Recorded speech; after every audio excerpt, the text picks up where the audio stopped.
even slavery back then. I'm not going to say a lot of the gruesome things that are depicted in movies didn't happen because they did, but it's over exaggerated.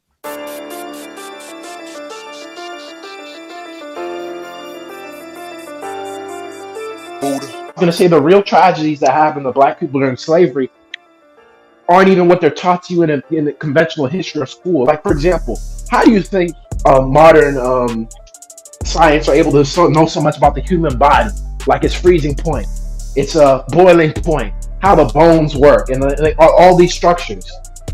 They just know, Literally man. by studying and examining so-called black people. Like, there's a good book that goes into that. I think it's what's it called? Medical Apartheid. Y'all brothers can get that book.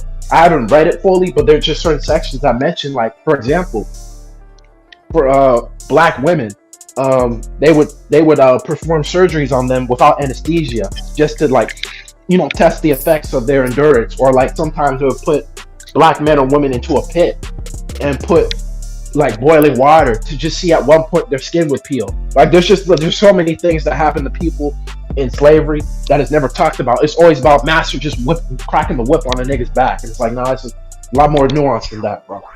Shit, the number one thing that's not taught is that the average so-called black person was never enslaved in America, let alone by so-called white people. Oh yeah, Controversy. But anyway, but that's a whole nother point. But let's be for real. Shit, a lot of dudes today are slaves to women. So, I mean, shit, is that considered unjust slavery? Yeah.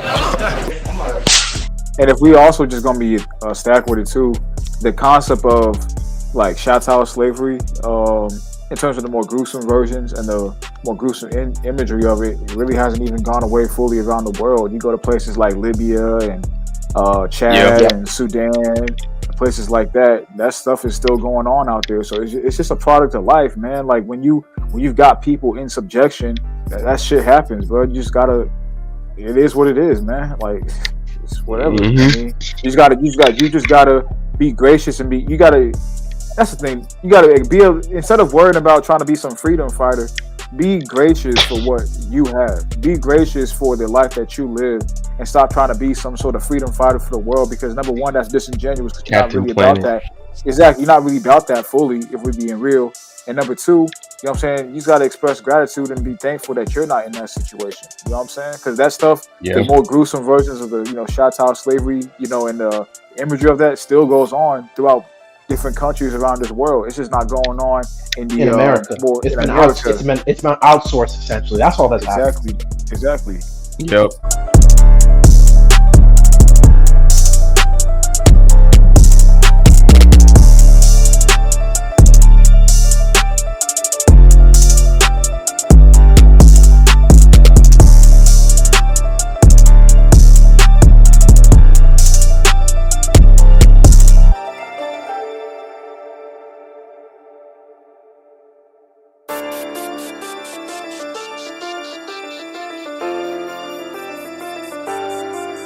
Buddha.